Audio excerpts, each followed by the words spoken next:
Day One Executive Director, Stephanie Nilva.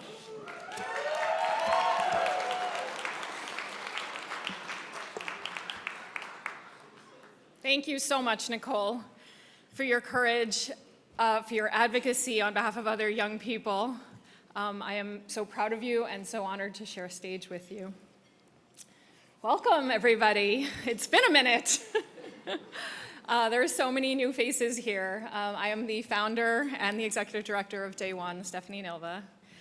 I want to thank first our benefactor sponsors, DLA Piper, Pfizer, Latham & Watkins, and Davis Polk, and our diamond sponsors, Bank of Montreal, White & Case, and the David and Hermione Heller Foundation.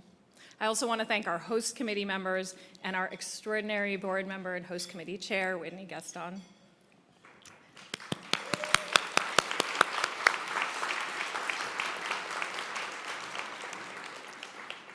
I am so proud to be able to be here and to talk with you about this amazing organization. Day One is a domestic violence organization, but at its core, we put all of our effort and energy towards the issue of youth and youth experiences, and we focus entirely on addressing and also preventing domestic violence.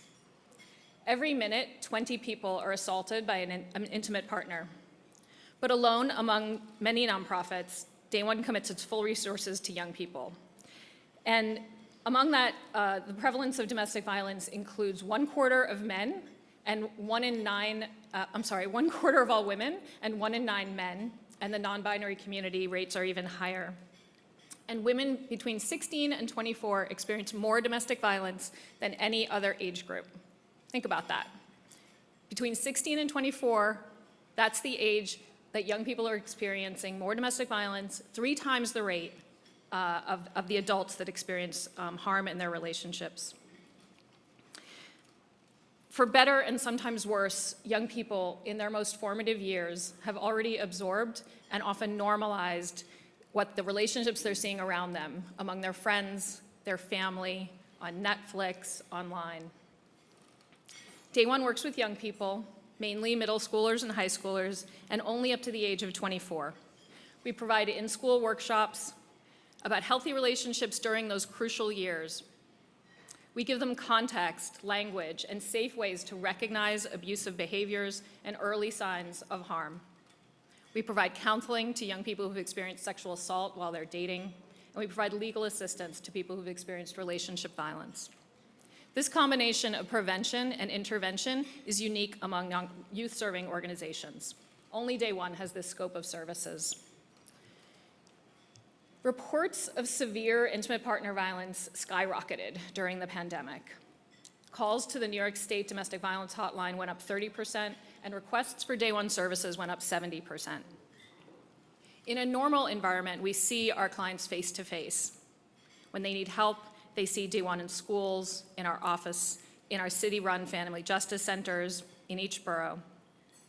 Those city-run, and we have 2 of their staff members here, who are great partners to us, so thank you to Jen and Hannah for being here. In 2020, when the pandemic started, we did what would have seemed impossible weeks before. We saw young people on screens. We launched online case management and individual counseling and virtual counseling groups.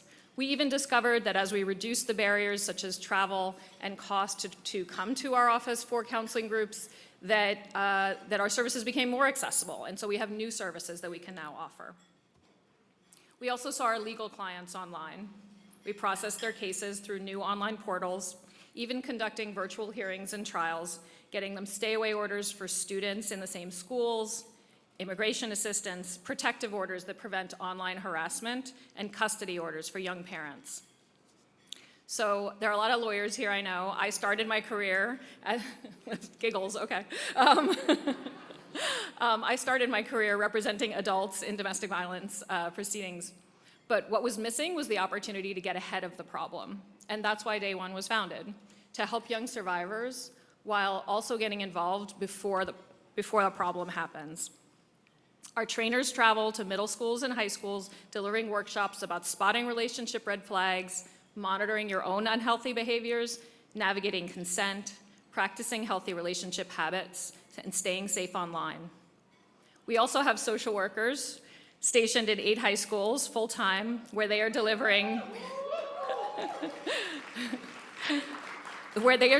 preventive workshops and also using their presence to build deeper connections with students, providing counseling for teens who want to talk about their relationships, and after-school groups for LGBTQIA young people, masculinity groups, and groups to talk about healthy friendships. Because we recognize that the best messengers about relationships are young people themselves, we create opportunities for youth to speak directly to one another about the relationships in the future that they want to see. In summer and after school, we're encouraging young people to lead the conversations as they build advocacy skills and public speaking skills, learn about healthy relationships, and then return to their schools as educators and a support system for other students. This work also moved online, again with innovation, such as a summer program for middle school boys to talk about healthy masculinity, because outside the pandemic, middle schoolers can't travel to a workshop like that on their own, but we could find them online. We also train adults in the lives of youth. One exciting area has been in thinking about very young children, the young children of our clients, second graders, fourth graders, fifth graders. We're starting conversations about establishing healthy patterns early, working with elementary school teachers so that children have years of practice with the language and skills to set boundaries, understand consent long before their dating years. Picture that information being reinforced at every stage of their education. That's what Day One does. With the pandemic, all this training and leadership work shifted online. We held interactive online workshops, the staff conducted Instagram Lives, we used countless apps and systems to make sure our educational programs were engaging, interactive, and effective. We made it all work, and we're navigating this hybrid universe equally well. But there's so much more to do. There are classrooms today where adults laugh off misogynist language and a student thinks, now who am I going to talk to? There are young black girls who are afraid to go to a precinct on their own because of police violence in their own community.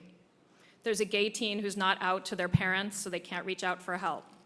And there are young men who still struggle to speak up because they're less likely to be believed about relationship harm. Day One can be there for all of these young people. And your being here is helping us make that happen. Your gifts go directly towards maintaining and expanding all of these programs for the young people in our shared community. From the bottom of my heart, and on behalf of the board, the staff, and the young people affected by Day One, thank you for being here.